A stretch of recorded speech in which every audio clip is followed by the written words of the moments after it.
If you just press record, if you press record on the camera, can you see where the record button is? Is that one on the side? Yeah. The little red one? The little red one?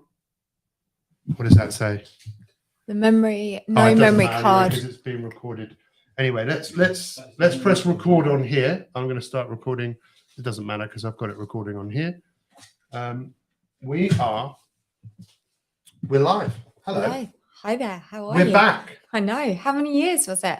Two, I three? think it was 2 or 3 years ago that you were on the podcast, and Lucy, it was so awesome because I knew a little bit about you, but I didn't know that much about you. And the more I found out about you, the more I was like, wow, your story really inspires me. And I'm curious, are you aware of how much people are inspired by your story? Well, can I just say, I knew you way before you knew me because I watched you we were talking about it earlier on. Good Morning Britain. What was it called before? It was called Good Morning what was TV. It was called GMTV. That's Yeah, the one. Yeah. Yeah. So there we go. But sorry, what was I? Well, what were you actually, saying? okay, why don't we start off with that? Because when you arrived here today, and thank you for coming to see me, there's a few things I really want to talk to you about.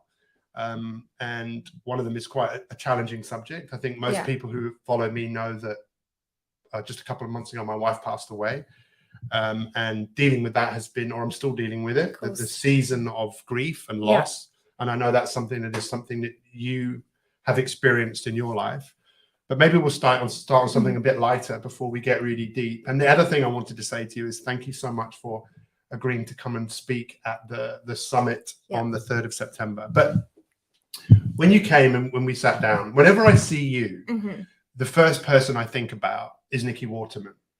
It's just because of you told me the story of Nikki. So just tell us who Nikki Waterman is and what impact did that lady have on your life? Yeah, so it's funny. I think when I was kind of growing up and starting my career in the fitness industry, Nikki Waterman was definitely at the top of the game, wasn't she? There was no one else. She was the big icon. I remember meeting her at an event this is probably now about 15 years ago.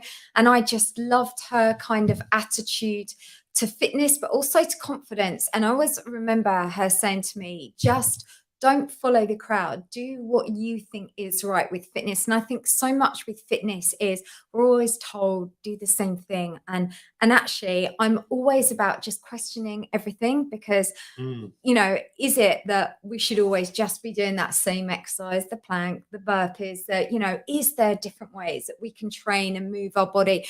And so I suppose she kind of rubber stamped to me that, go with what you think, try new things. And then I met her at loads of events and she was just great, had an amazing energy. And of course you worked with her as well. Well, when you said that about question everything, I can actually hear her voice saying that to me.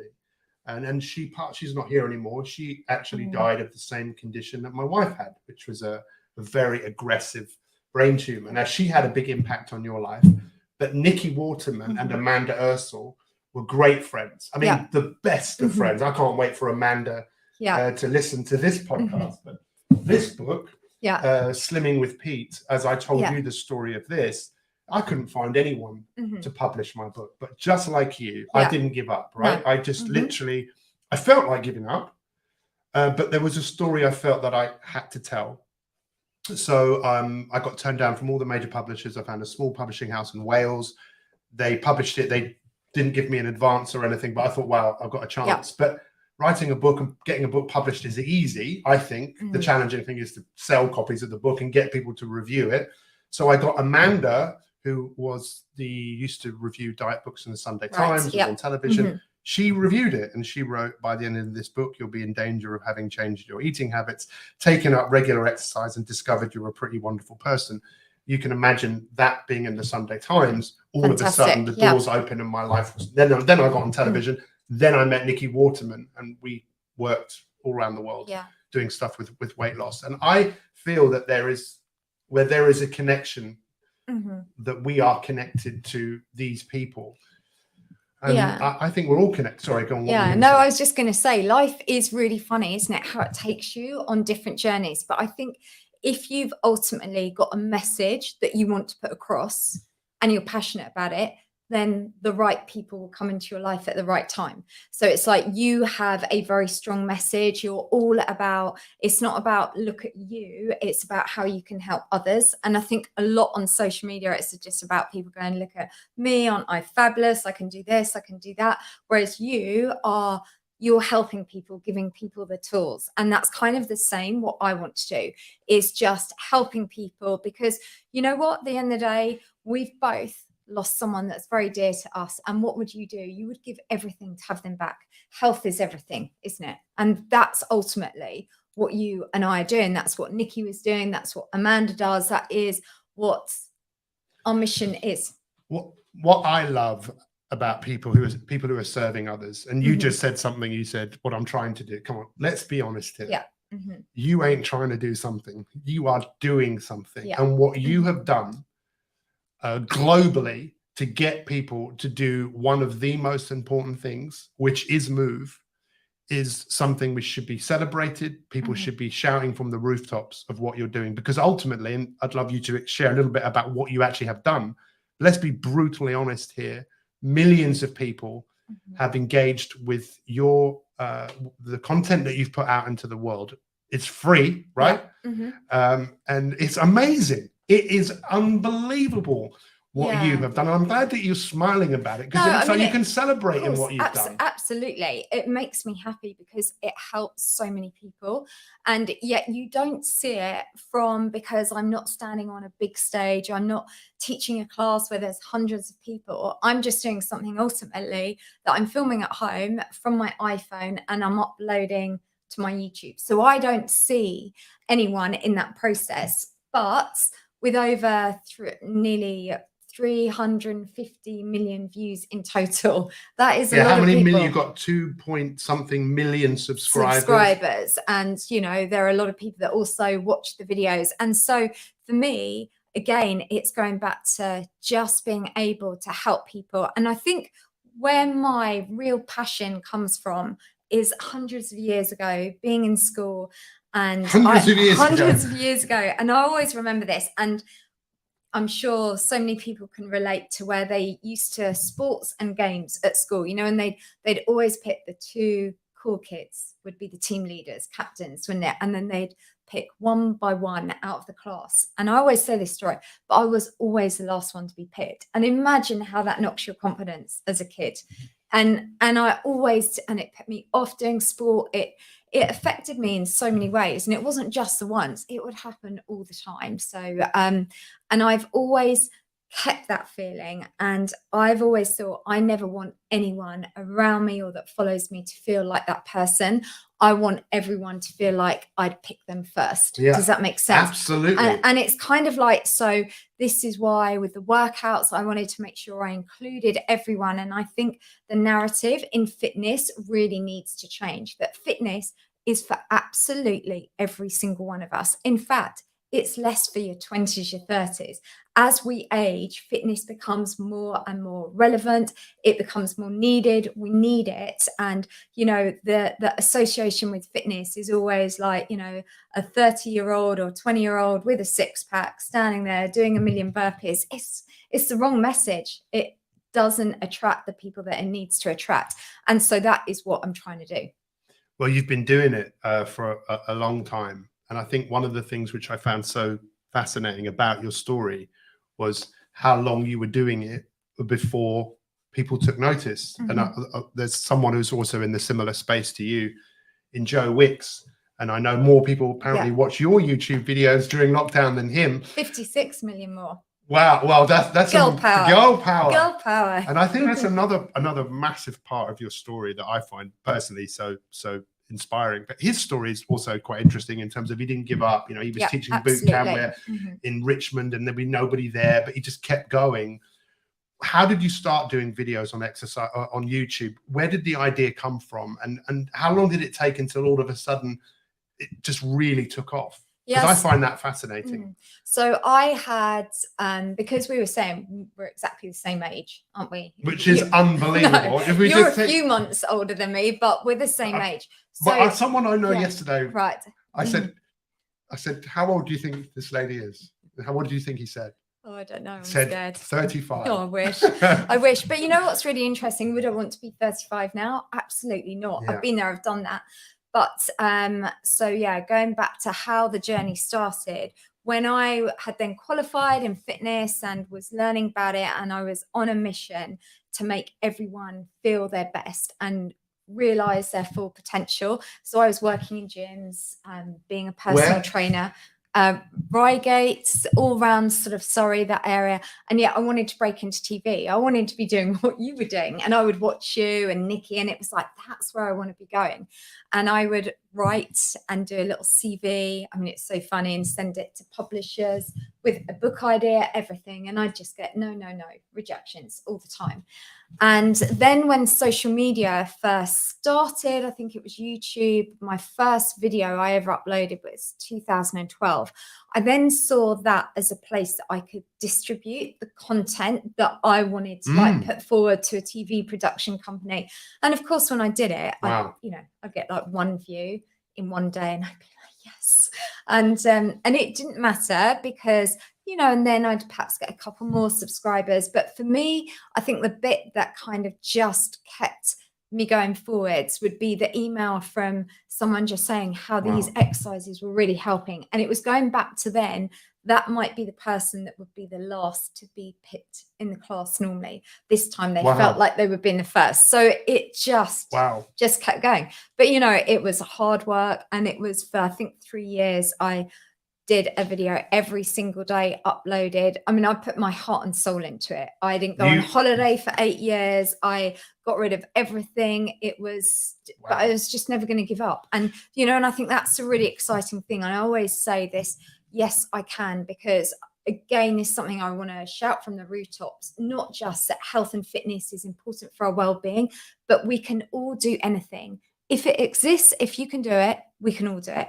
And it's like, you just don't give up. You have to squash the self-doubt, and you just have to have determination, keep working at it. And if you put in 100%, you get 100% back.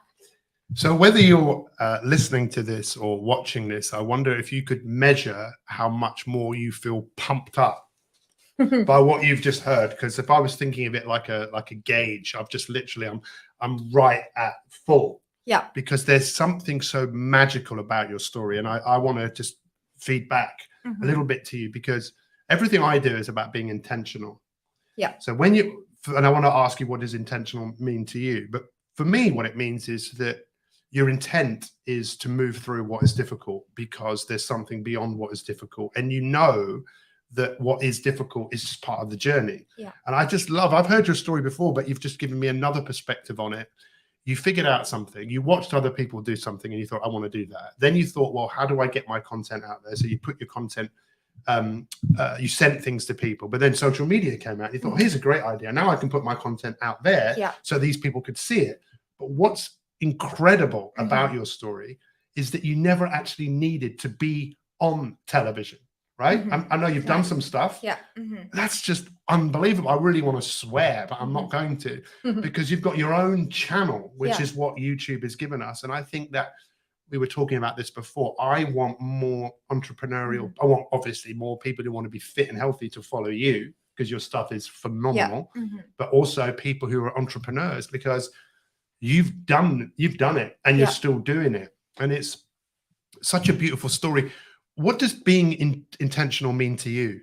So I think for me, if I'm right in thinking, intentional means like what my goal is. Yeah. It's right. Absolutely. So mine is, I just want to share my belief to everyone that, you know, you can do anything you want. And life is so short, right? Is so short that we have to make sure, if you want to be this person, just go and be it and start working towards it right now. There are so many times that I just thought, I can't do that. And actually now I rise to every challenge. I do, because otherwise, I'm just going to stay where I don't want to stay. And it's about just telling everyone, it doesn't matter who you are, what you are, where you are, or anything. I mean, I had no financial backup or anything to do it. I didn't know how to do video. Literally, none of it I knew. I really didn't know. And the first video I ever did, 2012, you know, my tripod was a box of Weetabix.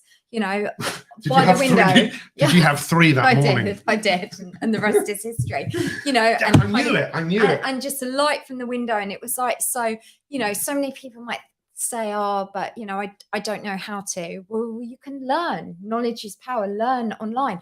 Stop spending so much time scrolling through social media or playing bingo or wasting your time doing stuff that isn't going to enrich you. And you know, when you realize that, you just want to just keep going. And so I guess I'm really passionate about sharing that. You see how many people miss opportunities in life because they don't realize their full potential, or they won't put in 100%. I think that one of the things that people don't realize is one of the greatest things we will ever do is what we didn't feel like doing. How many times has anyone here ever thought, I don't feel like doing that, like tidying up or doing their accounts or exercising or cooking a meal? How great do you feel after you've done it?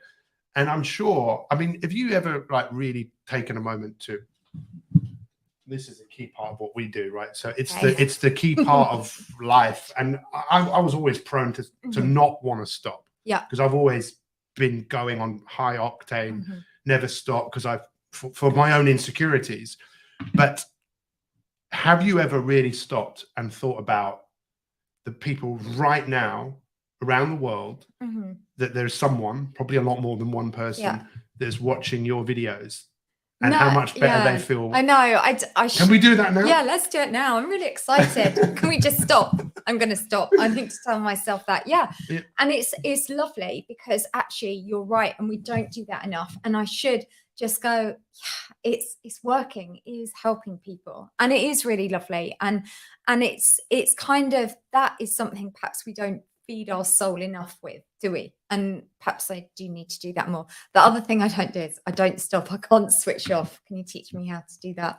Well, I would love to just be, I mean, I would love to be an ongoing part of what you're doing, because it's so inspiring to me, because we're all in the story making business. And I think, you know, just in terms of, you know, the stop, the major stops in my life have come about through adversity. And obviously the greatest adversity happened not long ago, that most people who follow me, they know, because I've chosen to be, what's the word? Very open with it. But part of the reason why was because when my wife was originally diagnosed with a brain tumor in 2011,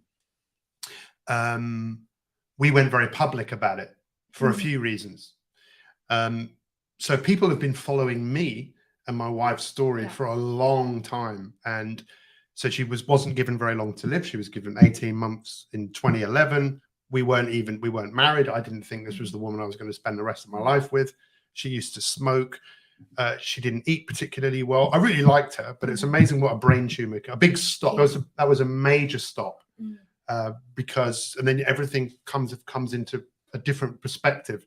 But I don't know whether you know this. We actually met in Croatia when there was the world stopped, because the ash cloud in Iceland, I don't know whether you remember this, spat out all of this, so there were no planes. So I was speaking at a convention and she was a participant. We were stuck. So the world stopped. And if the world hadn't stopped, I would have gone home. I never would have met her. And our lives, this journey that we went on. And of course, I found a treatment in America. And when we were in America, I wanted her to see a nutritionist, because I know how important nutrition is. And be careful what you wish for, because we were in this hospital where Hannah was being treated, and this little boy came in with his parents, and the parents said, "We've just been to see Dr. Rakowski." And I went, "Oh, Rakowski, I know that name." And I knew his name because he had been mentioned by two like gods in the fitness industry from the 80s and 90s, a guy called Paul Chek, Charles Poliquin. They talk about Rakowski. So we went to see him, and I never forget what he said. He did these tests on Hannah, and then he said, "How does a whirlwind start?" Why are you asking me this question? How does a tornado start? And again, I'm thinking, what a weird question to ask. And he says, these things start because the conditions are right. How does cancer start? Conditions are right. How do you change the conditions?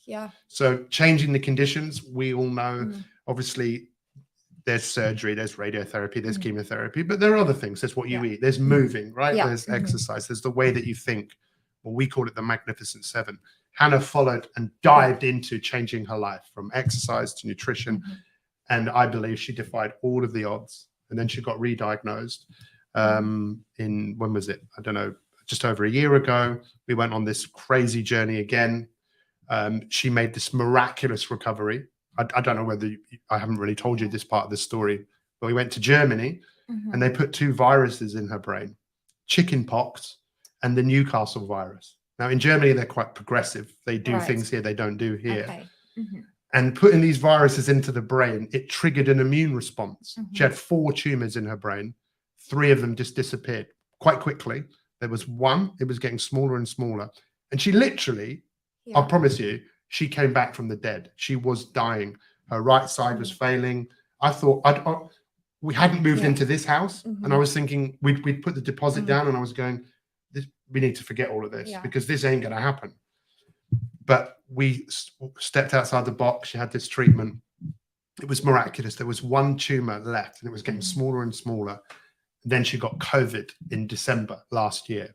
And then after that, we can't say for sure, but the doctors said, we believe COVID just confused what was working, and very, very slowly she passed away. And of course, it's ridiculously sad and difficult and challenging, but it has been, I'd say, the biggest stop of my entire life, where everything is different. Everything. This conversation is different. I appreciate everything so much more.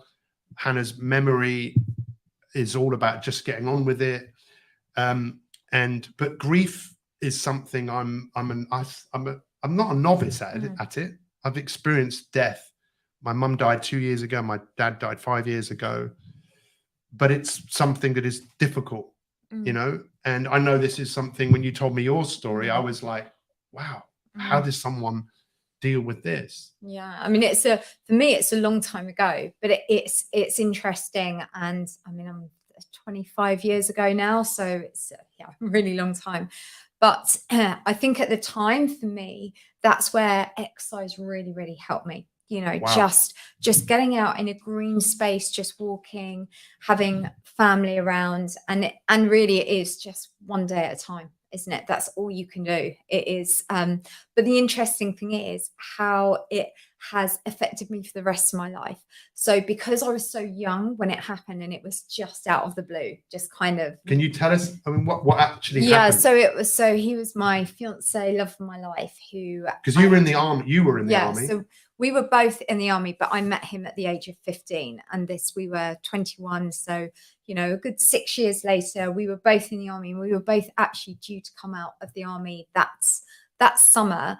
And he'd just been called to Northern Ireland to do an emergency tour.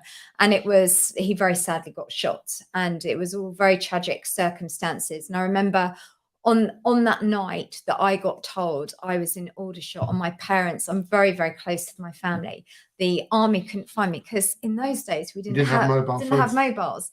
And I'd gone to see a friend of mine who was a nurse at Arborfield. So I was based at Aldershot. It was probably about 20 minutes. And I'd gone over there and I would often do that, just go there and stay, because the army, the barracks, it was just very much men. There weren't many women. So the few friends that I had, anyway, so I'd gone over and stayed there. And my parents, they couldn't find me. The army couldn't find me. I mean, not very good. I'd gone missing in action.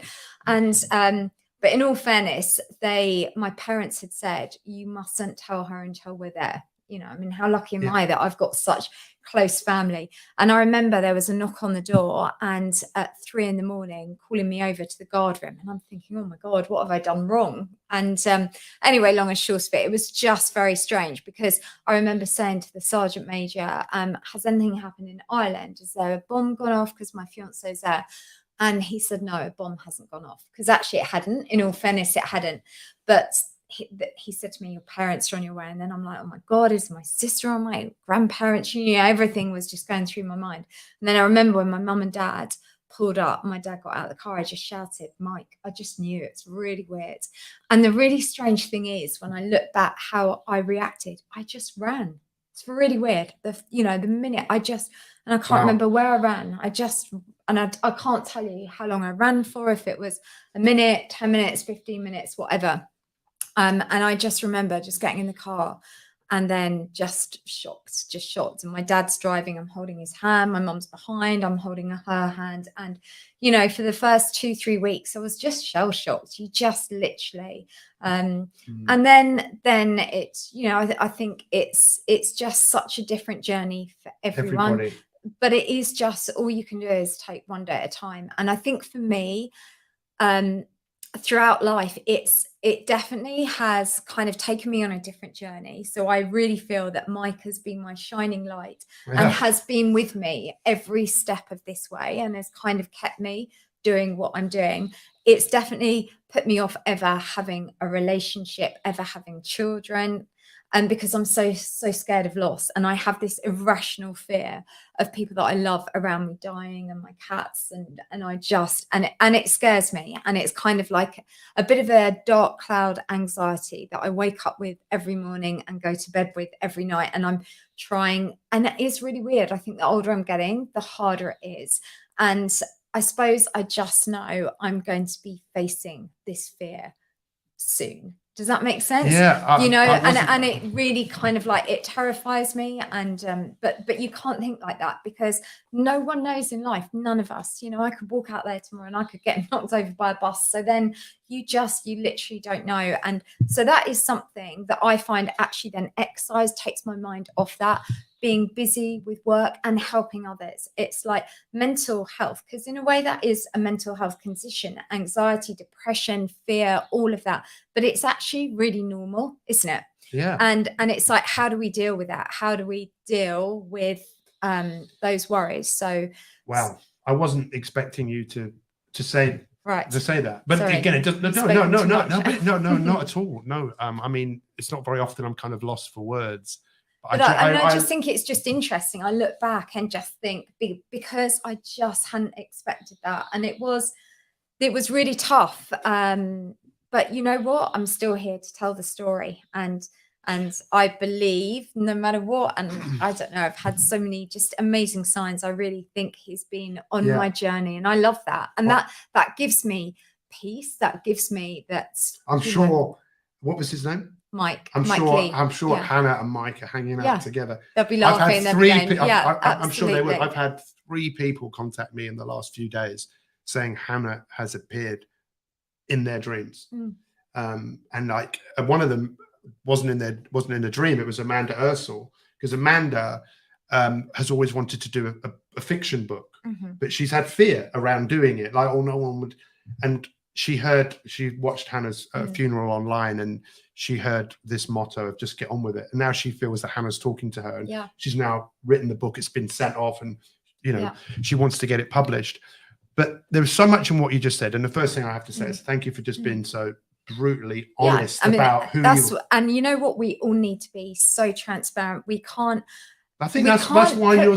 Yeah, but we can't put rose-tinted glass on, because it's then misleading to people. I think that's why so many people gravitate to you, because we've got to be honest about it. And you know, you will have good days, you will have bad days. But all I would say, what I've always hung on to, is just I believe that he's gone somewhere else, and one day I'll be with him again. Yeah. And it's like, and that's all you can do. Well, you said about running away, which was your natural response. There's part of me that today feels like running away from, like this morning I had to go and put something in an envelope to send, and I got out this envelope and I pulled out 5 passport photos of Hannah. And there's part of me that wants to run away, but I'm not going to run away. I'm going to face what's going on. But I just wanted to share something that came to mind. I was always frightened growing up of my parents passing away. Always, I would be thinking about it. And looking back, I realized that I didn't enjoy them as much as I could, because I was always frightened of losing them. And now I've lost both of them. And it was the same with Hannah. I think it was I wish I had, it's not a regret, because I don't think there's any point of having regret. No. It's just, if I could have gone back in time, I would have made more of the time. I would have been more present, because I was living in fear that that something was going to go wrong again. And someone who's helped me a lot said to me not long ago, a few years in life, you got to make your choice. You got to choose fear or love. Which one? If you choose love, it doesn't mean you won't have fear, but you can move through the fear that you experience. If you choose fear, love is fleeting. Yeah. And I want to be more of a loving human being, loving who I am, loving what I do. And I see you as someone who clearly, despite the fear, I don't think that's who you really are. It's, whatever it is, it's just a part of you, but it's not who you are. I just see you as someone who's full of love for life and living. And absolutely. And I want to give everything that I can, but I think I'm just, and I suppose, I don't know. Yeah, I still have that slight fear, but wasn't it was it the Queen that had said, grief is the price you pay for love? Yeah. Yeah, it's a strange thing, isn't it? Because people don't talk about death. No. They don't. But you know what? How crazy it's the only thing that's guaranteed in life, isn't it? So, and I just can't imagine it just all ending. I think there's got to be somewhere else, but that's probably a different podcast, isn't it? Well, maybe, but I truly love what you do and what you represent. I think you represent many things. I think you represent possibility, building something, an entrepreneur, a great leader in entrepreneurship. I'd say specifically to women or to anyone, but I mean, women who have any entrepreneurial aspirations, they should follow you and see what you have done. Because if, like you say, you know, yes, you can. Yes, I can. And I think also, I wish I had the confidence I have now that I back years then, ago. Oh my God, imagine that. Life would be. What would be different? I don't know. I suppose I don't think anything would, to be honest. I think I got the confidence at the right time. And I think, especially for women, sort of middle age, I think is a time that we all get really scared of, because everything starts to change. But actually, it's a time in our life we should just embrace it, because one, we're lucky enough to have got here. And it's when you actually then just don't care what anyone else thinks. And so I wish I had that carefree years ago, when I'd be worried about, do I do this? All those things, that self-doubt that held me back. Whereas now, it's actually some of the best things you can ever do in life are fail. Because when you fail, you learn. You then learn from those experiences. If in life, if all you ever do is succeed, you're not learning anything. And it's like, you know, we celebrate success way too much. Actually, what we should do in a way is celebrate failure, because failure is all about learning. And everything is about learning. Knowledge, what I always say, my favorite thing is knowledge is power. We just got to keep learning. And for me, because I've kind of built this up on my own, it was like, oh, that didn't work. So because that didn't work, then I'd question it and find a different way. So I'm not following the crowd. I'm going against the grain, because everyone else, not everyone, but a lot of people do the same, take the safe road. Well, and it's like, one of my favorite expressions is observe the masses and do the opposite. Yeah, absolutely. 100%. And I think for me, you represent building something, an entrepreneurship, and you inspire me to continue to go down that path and build what I've started to build. The other thing, I think that you are one of the best examples I know globally of embracing where you are and not letting age. I mean, I know you're 53. I have to say, are you really 53? Yeah. Well, December the 21st. So sorry, you're 52. 52 and 3/4. Very important. Very important. But you represent this demographic and this opportunity that many people have bought into this nonsense that it's all downhill from here. No, and I'd say, no, it's all uphill from here. 100%. I think that is, I can't bear kind of negative doom and gloom. It's all downhill. It's absolutely not. You know, what we have to do is wake up every day and just think today is going to be a great day, and it's onwards and upwards. And it's like, just surround yourself with great people. I've got amazing friends. You know, I've built the life that I want. And it's not about having a massive house, because I don't have that. I don't have a sports car. I don't have anything like that. And I don't aspire to have anything like that. I just want to wake up and know that I'm doing the best that I can for everyone and having just fun times with friends. And that could be as simple as, you know, there's a few of us that meet every Sunday morning and we just go and walk in nature, and things like that is just, you know, and I love doing that more than probably things that I was doing when I was 20 and 30. I get more joy out of life now. So I think it's, again, that goes back to the media telling us we have to look a certain way, and then saying, you know, if you're over this age, then you can't get jobs on TV. It's ridiculous. Well, just going back to the activity thing, and a lot of people, when they get into their 50s, 60s and 70s, they think, they have this idea that, like we said, it's all downhill, when really we have this amazing opportunity to be healthier, to live very long, healthy lives. And I just think you're one of the best examples I know of that. But just tell me, what is your mission? What is your vision? What is it you want people that are listening to this to do, apart from going to your YouTube channel and subscribing? No, actually, do you know what? I don't even want to. Do you know only what? If they want to. Yeah, and even it's really funny, because actually, a lot of people say when I've done something, you know, is there anything you want to plug? And it's kind of, no, I don't. I just genuinely want people to understand we can all be the best version of ourselves, and let's not compare ourselves to anyone else. You know, let's be unique. Let's not try and be sold a million things. Let's just be happy. Just actually be happy and healthy. If you've got that, you've won the lottery. That's what it is, isn't it? And I think that's what being, when you're really intentional, you're going inside and realizing that's the greatest journey, right? That's the hardest journey, but it's the greatest journey, to look within, not look without, look within. Because if you look within, often people feel they are without, so they need something out there to make them feel whole. And I think also what you represent is, look, you've got this thing here.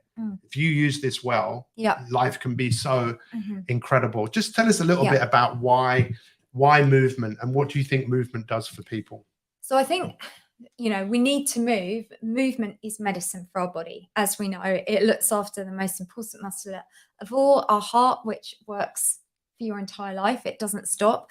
And, you know, I think, again, the association with exercise has always been about looking a certain way. So I think what's exciting now is that is changing. The narrative is changing, and people are understanding that exercise is about health. It's about preventing disease. It's about increasing your energy. It's about keeping your joints mobile, keeping your bones strong. And also it's massively mental health as well. We know, and I know it helps me reduce my anxiety. So it's just really realizing that our bodies are incredible, and it's not trying to fight with our bodies and change them. It's just trying to work with them. I think I sent important. You, thank you for sharing that. I sent you, I don't know whether you had a chance to look at it, but there's this woman out of Stanford, Kelly McGonigal, and her book, The Joy of Movement. She talks about how science has now shown that when we move, our muscles secrete something that are now known as hope molecules. Right. So people feel more hopeful. And unlike you, exercise has been a drug. It's an addiction, but I think I've got it in check. But it's something that just makes me feel like I can deal with what is in front of me. And the human body is designed to move. We are facing pandemics on so many levels that are all to do with health. And the reality is we can do something about it. So look, just a couple more things. The first thing is, when this goes out, or when people are listening to this, the summit might already have happened. But I just want to say thank you for agreeing to come to this summit, because it's important. Now, let me just explain to you why. So Mi365, I'll try not to get too upset, but Mi365 was something I started with Hannah, and we used to do events. We have not done an event since before COVID. And we would do our summit every year. We'd have meetups. We'd have 300, 400, 500 people come into the events. And she loved putting on events, right? Putting on a show for people. And it's the first one. That's the first thing. And what better thing could it be than health? Because as we know, health is everything. It's the bedrock of everything. Health, energy, well-being. And that's part of Hannah's legacy, I believe, is to help as many people get healthier. So thank you for doing that. I can't wait for you to be there. I can't wait for you to meet Dr. Bob, because he is something else. We believe there are 7 key elements of health, right? You've got to eat right, you've got to drink right, you've got to think right, you've got to talk right, you've got to move right, you've got to sleep right, and you've got to eliminate or poo or poop. They're the 7. We're going to cover those 7. Obviously, the area that I would love to cover with you is around as what is moving this thing and getting it to move better. So I want to thank you so much for this. Is an online event, and it's an in-person event as well. So I'm sure people who don't know you will get to know you. We'll have some fun. We'll get them there in the audience, moving, definitely, and even online. Definitely, yeah, definitely. So, is there anything else you would just like to say? Any last words of wisdom, or you would like to share with people? Let me think. No, it's been amazing doing this, and I love your message that you put across and your energy. And what was it Hannah said? Just do it. Just get on with it. Just get on with it. Because yes, you can. Your message is what. So her and I are high-fiving. She's right. You know, just get on with it. And yes, you can. And life is, we're just kind of watching on our screens everyone else. Let's just focus on ourselves. You know, just that's what we need to do more of. Thank you so much. I've found this incredibly cathartic, and I look forward for us crossing paths. Definitely. Again, I've got a feeling right now that there's a few people that are watching us, looking after us, and thank you so much. Much appreciated. Let's end the podcast there. Okay, done. That was good. How long did we talk for?